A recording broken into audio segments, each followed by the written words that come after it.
İsenmisiz? Milli uzan. En çetrikli problema. Matbuat, maglumat sistemasi agarda yaşlarga milli uzan birse, hem yaşlarga öz közlerin açıp dünyaga Tatar közü bilen qararga, Tatar yaşlarına yardım etse, eybet bulur idi de. Şuna göre biz mana şu yuvan çıkarışlarda mana şu milli uzanga tesir etetirgan makalelerini, yazmalarını izleyimiz. Resmi gazet Vatanım Tataristan'dan başlamışa bulmay, onda elbette dürüst, kızıklı yazmalar var.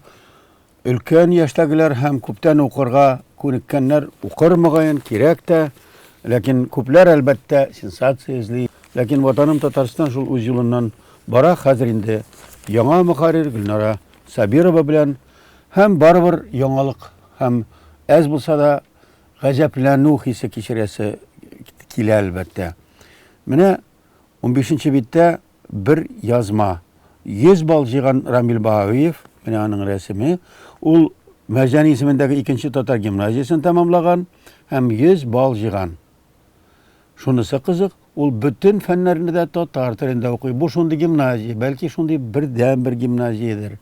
Tatarşa oku, Rus tilinde kabul edilen yegenni, yedini gosekzamenni birdem devlet imtihan berge kımaş oldu deyip sanala. Niçeginde Tatarşa okuysan, Rusça imtihan beresin, fizika mı, kimya mı, tarih mı, olay barıp çıkmış, şuna göre eydegіз. Rusça gına okuyuz deyler, ota-analar, yakiyaların körşüleri, lakin ota-analarının balaları koyasın.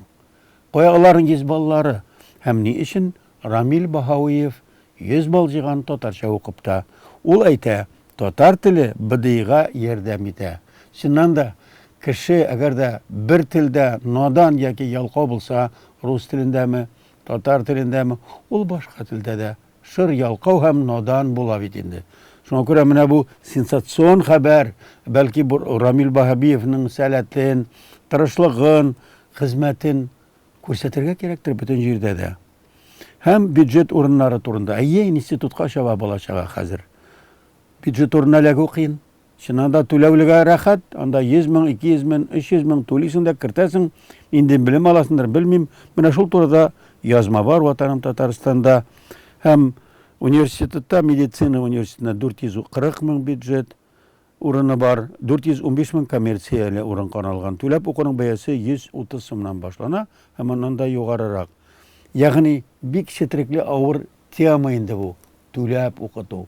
Акча җитми, әсәләтле балалар шушы Рамил Баһави кебекләр ничек керер? Бюджет 100 бал алсалар керәләр әлбәттә инде. Менә шул турыда бу газетта шушы ике басмага, ике язмага игътибарыгызны юнәлтәм. Мәдәни җомга онда да birinçiden anda İzgi Bulgar җир турында рәсем быел анда кешеләр шулай ук җыелды, belki artık күптә булмагандыр, ләкин анда йола бар, Булгарга барып намаз уку, дугалар уку, сөйләшү, быел хатанда көрәш тә булган, ул шул турыда язма бар. Ыры авылы энциклопедиясе, Арча районындагы Төбән Ыры авылының энциклопедиясе бар. Бу турыда тарихчы, тарих фәннәре докторы Радик Салиховның китабында язылган. Мәдәни җомга үзе шулай bilim birir için şul kitaplardan da alıp bire indi. 12. bitte iyesi zamanın iyeler iyesi. Qarağız bu resimlerini. Bu Ahsen Fashiddinov. İsen bulsan 80 yaş dolgan bulur idi. Şunda özünçəlikli eserler icat etti ve Ahsen Fashiddinov. İyeler, ul tüge tormuşta bulmay turgan belki xiyalda bulatırgan şunday kahramanlar turunda ko'rsatdi. Esirlik xiyanet mi degan Ahsen Fayzrahmanovның yazmasını qarağız. Esir bulu cinayet bulup salıngan bit. Stalin'nin kararı var. Singapur'u özüne 3-4 milyon kişi esirlikке düşken. Onlarını gazaplandırganlar faşistler hem koytkaç özümüzdekiler. Ya utartkanlar, ya şunda atkanlar, ya ki lagerlarda şeritkenler. San kitirilgen, şanırga mı yok mu? Koy vakitte min türlü sanlar görem. 35. yılının 1. yanvarından 41. yılının 22. gününe kadar 19 milyon 840 ming kişi xalq düşmanı bularak қолga alıngan, 7 milyonu atıp ötürülgen deb aytila. Koy vaqtda aşanmılar. Lakin bu sanlar barur kökten alınmagan. Ukrayna ülkelerinde mobilizatsiyalangan soğuşçulardan 76 mingga yakın dezerter tutkarlangan deyilgen. Armiyada bir köp kişilerini tutkarladılar, attılar, ötürdüler soğuştan aldarak. 70 мең кеше булар офицерлар. Маршалдан башлап лейтенантка кадәр дошман буларак 70 мең кешегә кыскартылган, атылганнар. Һәм менә шушы армия Гитлерга каршы көрәшне башлап җибәрде һәм беренче елда ук 2-3 миллион кеше әсирлеккә эләкте. Менә шул турыда язган Мәдәни җомга. Анда әлбәттә тагы бер кызыклы мәкаләгә игътибар иттем мин.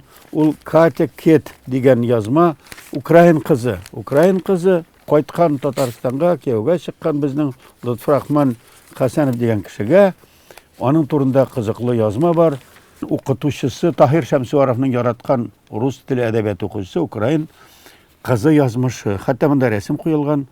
Бер кызны ничек фашист газаплап тора инде. Шәһри Казанда аның баш мөхәрриренең алышынуы турында мәкалә бар.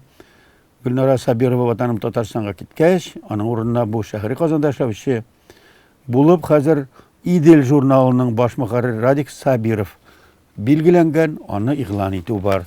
Бу газета әлбәттә яңа ниндидә юлларда эзләр, искесендә дәвам итәр, ләкин яшәр матбугатында эшләгән КДУ доценты булган Радик Сабиров хәзер менә шушы газетны җитәкли, көтеп карыйк без нәрсәләр күрер. Ул төпле кеше һәм анда кызыклы мәкаләләр бар. Шунда ук гаҗәпләндем. Катя Кет катибә Украин кыз язмышы турында Таһир Шәмсуаров мәкаләсе монда да басылган. Шул ук көнне басылган, күрәсең, Мәдәни җомга иртәрәк керткәндер планга, әминсе бу Полтава кызының язмышы турында Шәһәр Казан соңрак куйгандыр. Шулай итеп бер көнне ике газетта шундый мәкалә чыккан. Әлбәттә мәкаләсе һәм каһарманы бик лайыклы, кызыклы, ләкин андый казус булгач, без инде аны ычкындыра алмыйбыз. Бер күрәбез, бер мәкалә ике газетта бер көндә басылып чыгу, димәк, мондый кызыклы язмышлар сирәк очрый икән дияргә мөмкин. Ә менә ул Идел журналы. Аңа июль аенда 30 яшь тула. Радик Сабиров шушы журналны 14 елдан бирле 5 ел дәвамында җитәкләде. Хәзер ул анда күчте. Журналның татарчасында гомумән җитәкчелегендә баш мөхәррир юк. Һәм урысчасында да Айсылу Хафизова киткән. Шулай итеп, ике журнал бар, аның берсендә дә баш мөхәррир юк. Кайбер кешеләр телеграм каналларында әйтәләр, имештер, бу журнал ябылачак дип. Шаккаттым әлбәттә. 30 еллык мин беренче редактор булган идем шушы журналның. Яшьләрдә әдәбиятка, сәясәткә, иҗтимагый тормышка кызыксыну булмаса милләткә нинди яшьләр киләдер, белмим дә. Шаккаттым инде әлбәттә. Ә журналның тышлыгында июнь санында Данил Сафаров белән әңгәмә, аның рәсеме куелган. Кешесе дә лайыклы. Әңгәмә дә шәп. Шул ук Радик Сабиров баш мөхәррир сөйләшкән, аның белән интернет турында сөйләшкән. Хәзерге яшьләр турында сөйләшкән, кагаз матбугат турында сөйләшкән һәм нәтиҗәләр дә ясалган. Чыннан да дөрес бу, кагаз гаепле түгел, ул ышанмый. Данил Сафаров кагаз матбугатның алай тиз генә китеп баруы турында әйтми, өметләнми. Әлбәттә интернет кичә, ләкин сорар идем, ни өчен ул бер үк кешеләр, нинди бер үк тормышны чагылдырганда, Кетме ул, Катеринамы, башкамы, теләсә нинди формада чыгара алмаска тиеш. Ни өчен ул интернетта да, телевидениеда да, радиода да, газетта яки журналда да чыгара алмый, чыгара ала. Һәм һәр кайсының үз укучысы, үз тыңлаучысы, караучысы бар. Ягъни эш бит кагазда түгел, кагаз гаепле түгел. Татар теле дә гаепле түгел, без бедие турында әйттек. Татарча язгач та укымаска тиеш түгел дигән сүз түгел. Казанда 200 меңләп студент бар. 500 мең татар бар. Нишләп алар укымый? Укымагач алар нәрсә укый? Һәм алар нинди кешегә әйләнәләр? Кызык сорау бу. Шуңа күрә бу журналда андый фикерләр уята торган сәбәпләр бар. Данил Сафаровның соңгы хушлашу фразасында бу журналга интервьюсында шундый 5 хакыйкать әйтелә. Укучы әсәрләрендә үзен таба алсын. Икенче, аудитория белән элемтә булдыру зарур. Интерактив турында бар, сүз бар инде. Өченче, бер катлылыктан, банальлектән качып яңалык эзләү. Әлбәттә, яңалык булмаса, кагазда да, интернетта да, радиода да, телевидениеда да юк инде ул. Дүртенче, үз кимчелекләрне күрә белү, үзеңне үзеңгә көләргә. Миндә дә камилсезлек бар икән, не мин аны көлмәскә тиеш, мин елмаярга тиеш, рәхәтләнеп, җитешсезлекләр белән хушлашырга тиеш. Хушлашмаганмын икән, мин шундый инде, нишлисең инде. Шул вакытта гына кеше кызык дип уйла. Һәм ихлас булу сорала. Яшьләр матбугатында. Гомумән журналистта ихлас булмасаң, ни пичагыма кирәк ул. Матбугатта да андый кешесе дә. Шул ук журналда Айсылу Галиеваның Audio kitaplar турында интервьюсы бар, мәкаләсе бар.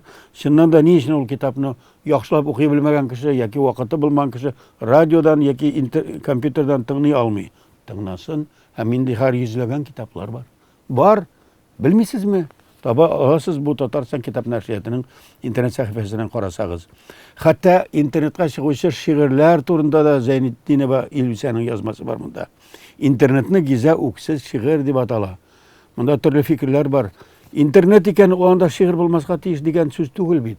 Интернетта куелган икән аның китабы яки журналы булмаска дигән сүз түгел бит. Эш безнең ахмаклыкта, наданлыктадыр күрәсең. Шуңа күрә бу журналны карыйм да мин шушы журналны тере килеш күмгән милләт кебек итеп ябып ташлау, урысчасын яки татарчасын яки икесендә харап итү, шигырендә башкасында кулга тота торган нәрсәне юк итү бик җиңел булыр иде, ләкин бу җинаять булыр иде. Һәр хәлдә милләтне үстерү, республиканы байыту юлында булган зур җиңү булмас иде, киресенчә булыр иде. Шуңа күрә хушлашканда бүгенгә шундый сорау куйыйк. Татар матбугатын тереләй күмәргә теләүчеләр бар микән ул? Чынында бар микән? Кемнәр икән алар? Хәзергә сау булыгыз.